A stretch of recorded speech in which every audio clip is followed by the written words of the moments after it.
Hi, Aries Sun and Rising. Welcome to your November 2022 Astro Update. It's Raina here. Well, some of you may know that this is eclipse season, and the lunar eclipse in Taurus on the 8th of November promises to be a doozy, in part because it is forming a conjunction with Uranus, which is retrograding at that time. And Uranus is a planet where anything can happen. And in your case, anything can happen in the second house, which is a house of earned income and possessions. So for you, this is something that could be a surprise connected to your finances. A lunar eclipse in and of itself can sometimes bring, a flood of, in this case, maybe profit or a breakthrough in money. If you, let's say you have your own business and you've been kind of just bopping along and not really seeing much evidence that anything has gotten better, and then all of a sudden the floodgates open and you start to really make bank. That's a possibility, and it seems to come out of nowhere. That would be the Uranian side of things. Now, it is possible in some cases, because sometimes lunar eclipses can eclipse things out, that some Aries people are taken by surprise and they lose a source of income. Remember that there are no guarantees in life, and at any time, things can happen with or without eclipses, and we never can predict anything or expect anything to just be there forever. And I think some signs are very nervous about that reality, but Aries is a sign that's very brave and very confident. And I think that even if something like this did occur, that you would be still confident that you could get something else. And knowing the average Aries person, you probably have more than one income, or you have something else, you have another iron in the fire. And speaking of that, well, not really speaking of fire, but because you are a fire sign, but I mean, I also wanted to say that Jupiter is going to go into your sign again in the near future, but currently it is retrograde. Well, actually, it's going back direct at the end of this month, but I'll get to that.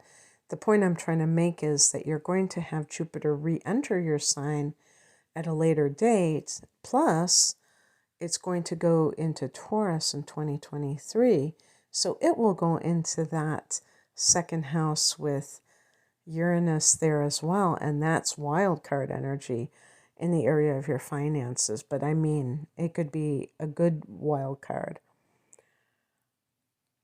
So the moral of the story with eclipses is being able to ride the wave, being able to accept what comes your way without panicking or without losing your head. I mean, if think about somebody who wins the lottery, they can lose their head and start spending money left and right and then end up broke. I don't know how somebody can have millions of dollars, I mean like $10 million, and go broke a year later. I don't know how you could spend $10 million like that and have nothing to show for it. But, this has happened before in the United States. But anyway, this could actually be a very good thing. This could be unexpected windfall. So this lunar eclipse in the second. So it doesn't have to be something bad. Also, and even if it is a ending of income, that doesn't have to be bad. It would be opening the door for something better coming into your life. But another possibility is, you know, Aries people have not only Chiron in their sign, but they have Neptune in their 12th house in Pisces. So some of you may be going through a spiritual awakening. And this could be, I mean, this is a long shot, but there might be some of you that, renounce or denounce money, renounce your possessions, and kind of like maybe are going into some kind of ashram or something, and you're not wanting to take any possessions, or you can't wherever you're going. So that's a possibility. On the 16th, Venus goes into Sagittarius. Actually, I'm just going to tell you all these Sagittarius transits just because that's practically the rest of these transits for the rest of November. So on the 16th, Venus goes into Sag. The next day, 17th, Mercury goes into Sag. On the 22nd, the Sun goes into Sag. And then we have a new moon the next day on the 23rd. A new moon at 1 degree of Sagittarius. Sag for Aries is the 9th house. So there is a ton of energy in this 9th house, which is Sag's house, the house of long distance travel and higher education. Publishing is this house as well. And you have Mercury going there before the new moon. So there might be some of you who are writers who are really getting into a new project.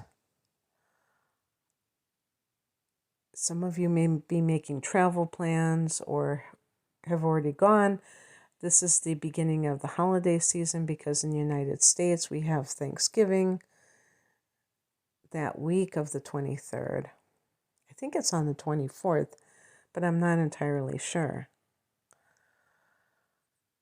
And actually on the same day as the new moon goes into Sagittarius, Jupiter, which rules Sag, goes direct at 28 degrees of Pisces.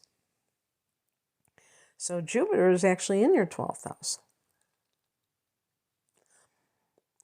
And this bolsters my argument that some of you might actually be trying to, maybe that's where your travel plans are, to somewhere spiritual. But there's always a possibility that renouncing your worldly possessions goes along with that. One thing I have to say too is that the 9th house, Sagittarius' house, is the God house. So that has a spiritual connection too, just like the 12th house. So with Mercury in the 9th, some of you may be studying some kind of religion. Maybe it's a yoga training. Maybe you're trying to become a yoga teacher. I actually studied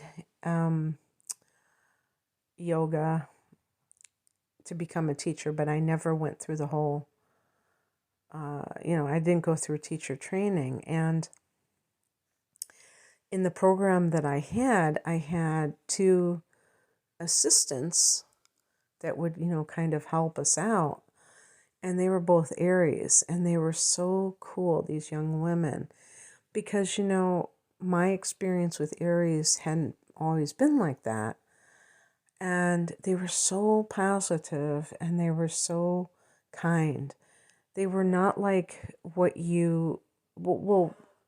sometimes Aries can be very aggressive, but sometimes the higher version of Aries is super encouraging, super positive, and just very enthusiastic and, energetic, and it really rubs off on other people. So some of you may be traveling for something with a spiritual purpose. I would say some kind of instruction. Maybe you're going to an ashram or what have you. And if you're actually traveling to another country or maybe moving to another country, you may have to get rid of your possessions in order to do so because you're going to start over. You don't want to you can't bring it. So maybe that's what that lunar eclipse is about, is selling a lot of your possessions or giving them away. Mercury in that ninth house could be learning a foreign language as well. And Venus in that ninth house could be even falling in love with a foreigner. Maybe that's who you're going to visit, somebody that is a resident of another country, and I don't know how you met them, but you're going to visit them. Okay, well, that's what I have for you, Aries. I hope that this resonated in some way. If you would like a private reading, I am promoting my double readings because they're more comprehensive, and they offer, like my deep dive readings offer not only an hour of chart analysis, but also transits for the upcoming year, or 12-month period. And it's at quite a discount because you're buying 2 readings at one time. And I also have one that is connected to the tarot as well, called the Whole Enchilada. But I have single readings as well. You can find out more information about my readings at the link below. I'm at rainamoonastrology.com. Thanks for listening. Take care. Bye.